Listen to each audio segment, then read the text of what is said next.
ഒരു സമാധി കാരണം അച്ഛന്റെ എല്ലാ കള്ളത്തരങ്ങളും പുറത്തേക്ക് വരികയാണ്. മണിയൻ എന്ന് പറയുന്ന ഒരു മനുഷ്യൻ പിന്നീട് സ്വാമി ആയതിന്റെ കഥ ഇപ്പൊ എല്ലാവർക്കും മനസ്സിലായിട്ടുണ്ടാവും. ചുമട്ടുതൊഴിലാളി ആയിരുന്നു, 7 പേരെ വെട്ടിയ കേസിൽ പ്രതിയായിരുന്നു. പിന്നെ എങ്ങനെയാണ് ഇങ്ങനെ ഒരു മനുഷ്യനെ സമാധി ഇരുത്താൻ കഴിയുക? സമാധി ഇരുത്തുന്ന ആൾക്ക് ഒരു കുറച്ചെങ്കിലും ഒരു പവിത്രത വേണം എന്നുള്ളത് ഒരു ന്യായമായ കാര്യമാണ്. സന്യാസിമാരൊക്കെ അത് കൃത്യമായി എടുത്തു പറയുന്നുണ്ട്. ഓക്കെ, ഇവിടെ ഈ മകന്റെ കയ്യിൽ നിന്നും കുറച്ച് സത്യങ്ങൾ പുറത്തു വരുന്നുണ്ട്. പൊളിച്ചടക്കണം. ആദ്യം തന്നെ അദ്ദേഹം എല്ലാ വീഡിയോയിലും പറയുന്ന ഒരു ചെറിയ സംഭവമുണ്ട്, വർഗീയത. ഈ സമാധി എന്ന് പറഞ്ഞ പങ്കപ്പെടുത്താനായിട്ട് ഞങ്ങളെ ഏറ്റവും കൂടുതലായിട്ട് ഉപദ്രവിച്ചത് മുസ്ലിങ്ങൾ തന്നെയാണ്. അതിന്റെ തൊട്ടടുത്ത് ഒരു മുസ്ലിമിന്റെ വസ്തുണ്ട്.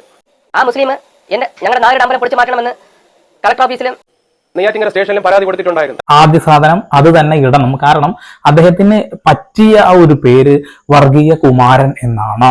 ഓക്കെ,